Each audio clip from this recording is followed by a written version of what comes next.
Hello, everyone.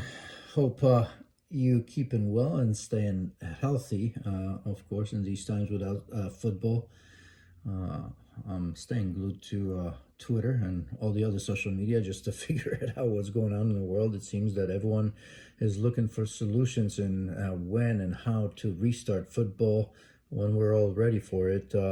Amazing, isn't it? Really. I mean, I want the football to start immediately as well, but it doesn't seem it's going to happen that way, right? You almost have to have the doomsday, I suppose, doomsday scenario in a way, or worst case scenario. Probably doomsday is not the best word in mind. And really, I mean, I just think that everybody out there, the Premier League in particular, I keep reading these stories that yes, they're under pressure from sponsors, from supporters, from everybody in the world. I get that, but I think you have to put people at ease. And when I say people at ease, it's the fans, it's the players, it's the coaches, it's the staff, and everybody else, because you kind of almost giving them false hope. But at the same time, it's almost as if you're going to have to start preseason all over again. Is that constant wondering of players that maybe with their families and saying to themselves, well, yeah, I mean, there's going to be a time where it may be safe to go out there and play.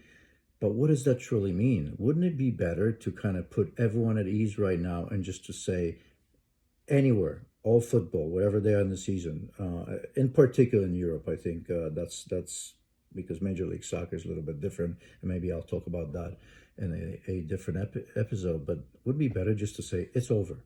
Let's just assume that the first time we meet together will be for preseason in July to start in August or September. Now, that may not be the time, this may go longer, but at the very least, now people can kind of plan in their head psychologically, just to say, okay, we don't have to worry about any rumors about anything, meetings in Europe with the respective leagues. Just seems to me like would be the easiest thing to do.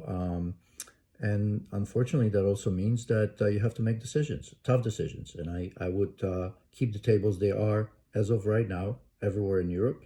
I would award the title because those teams deserved it in a sense that, of course, you never know what may happen in life, but they've showed that up until this point when the league was stopped, they were the best. And if it means that a club on a good run is going to miss out on the Champions League, so be it. You should have done better early in the season. It doesn't really matter why you didn't do better. Everybody has injuries, and maybe you didn't get the transfer in or out or whatever you wanted to do. It makes no difference. At that particular moment, you don't want to take it away from teams that have done well. So keep it the way it is. And the Premier League in particular, because I don't think they have the obligation to do anything. I would probably not relegate teams. But then again, that's one part where if it was up to me, I would not do relegation anywhere in Europe. I would just keep it as it is because it becomes too difficult because we often think of the big leagues and look at in the Premier League, look at the Championship, look at Leeds, West Brom. I get that, but then you have to look at the league below, and you go lower and lower and lower, and for some, a lot of people don't care about that. So I would just keep it as it is. So anyway, it's not a solution. It's not a perfect one. Not everyone's going to be happy. That is for sure. But first and foremost, put people at ease. Go out there, every league in Europe or anywhere else. Just say the season is over as it stands, and we'll restart when we normally do, which is for some in August, for some in September. And you've given yourself time, to plan. You've given your players time to heal, to rest, and not worry or wonder if or when they may be back. Stay healthy. Ciao.